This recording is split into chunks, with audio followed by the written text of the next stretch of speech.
Welcome to the Real Estate Espresso Podcast, your morning shot of what's new in the world of real estate investing. For Saturday, August the 6th, welcome to the weekend edition where we interview notable people from the world of real estate investing.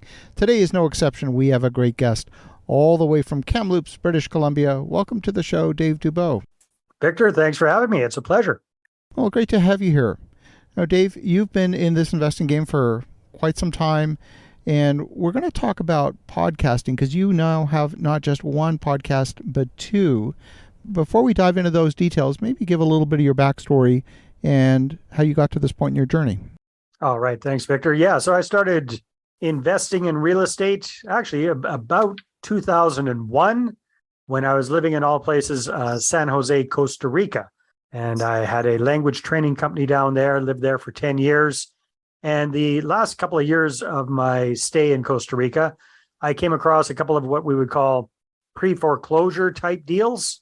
And I made some decent money on those. And then when I moved my Costa Rican family, myself, back to Canada, which most Canadians think I'm kind of insane for doing, I was trying to figure out what I was going to do because I had been out of the country so long.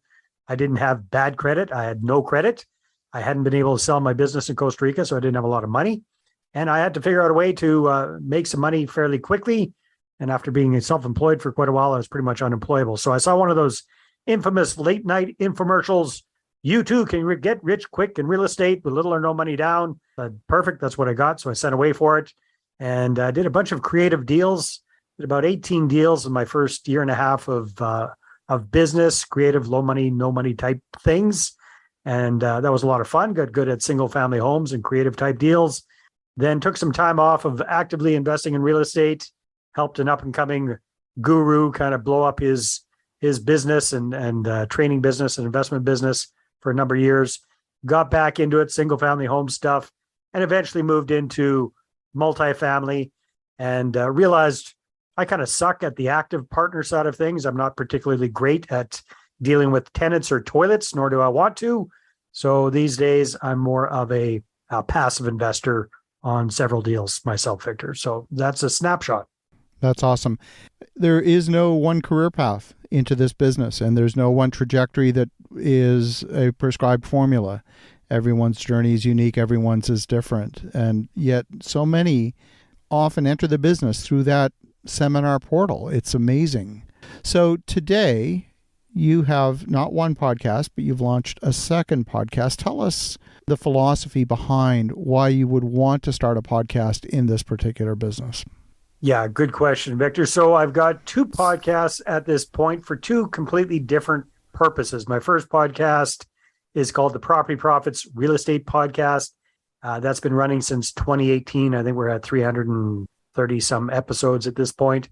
And the goal for that podcast was primarily to connect with other people in the real estate space, other what we call, I guess, real estate influencers. And my goal there, Victor, was really to be able to bring these folks to my audience and create content. So that was the goal there.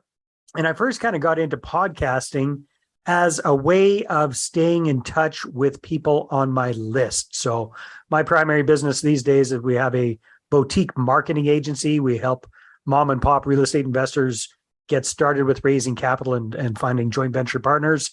So this was a good way to stay in front of my audience, provide value on a regular basis, and a shortcut to creating content where I didn't have to come up with stuff originally all of the time, which is what I've been doing up until then. So that worked really, really well for that. It was also a great way to get into doing cross-promotional type things. So quite often I would interview guests who had different programs or trainings or what have you that were something that I thought would be a good fit for some of the folks on my list. So I would promote them to my list. They would promote me to their lists. So it was kind of a great way to cross-promote and cross-pollinate. Now, the newest podcast that I've just started is called the How to Raise Capital 101 Show, which is all designed around showing the mom and pop real estate investor who's just getting started with raising capital, with bringing on joint venture partners, et cetera, how to get rolling with that process. So probably something a little on the basic side for a lot of your listeners, Victor, but that's the purpose there. And the goal of the second podcast is not so much to connect with other people in the real estate space, but as a great way of bringing on new clients for our marketing agency. Very interesting. So a podcast is one of those things that if you're going to do it and do it at a high level and do it well and generate a following, you've got to be extremely consistent. And it doesn't matter what frequency you choose, whether it's monthly, weekly, daily, hourly, whatever frequency you choose, pick one and stick to it. What's that experience been like for you? Has it been a hamster wheel or has it been a labor of love? You know what, Victor? It's been really good. The original podcast, I started from day one with a very good team. So I've got people who do all of the techie side of things for me. I've got an assistant who basically goes out and scours the interwebs for good prospective guests. So my job is pretty basic. Basically, I connect with potential guests and have a pre-interview call with them for about 15 minutes just to make sure it's a good match. Then we set up the time for doing the actual interview. Like yourself, I like to keep my interviews fairly short and sweet. So 15 to 20 minutes is kind of the sweet spot there. And we've got things set up where basically I show up on Zoom, do the interview, do my best to remember to hit record.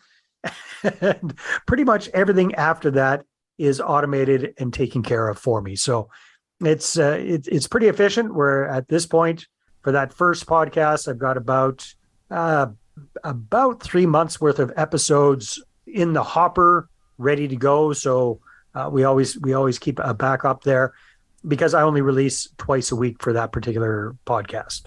That's awesome. And knowing that you were in communication with your list via the podcast, what is the interplay between your listenership and your email mailing list? Because really, a podcast is a one-way form of communication. There's very little that comes back unless you ask your listeners to email you, and sometimes they do. But it's really one way, so you don't really know who your listeners are. What's the interplay between the podcast and your email mailing list? Yeah, that's a great question, Victor. So what I've been doing up until now is the days that my podcast episodes are released, we also send out a notification email to everyone on our list. So again, that was a big part of the reason why I started the podcast in the first place, was in order to stay in touch with my list and provide value for them, not just always be trying to get people to do something. So twice a week on Tuesdays and on Fridays when our episodes are released, our entire list is notified of that. And it's difficult to see who exactly is listening. However, with CRM systems and whatnot, we can see who's clicking, how many clicks we're getting, how many people we're getting going through and actually at least checking it out.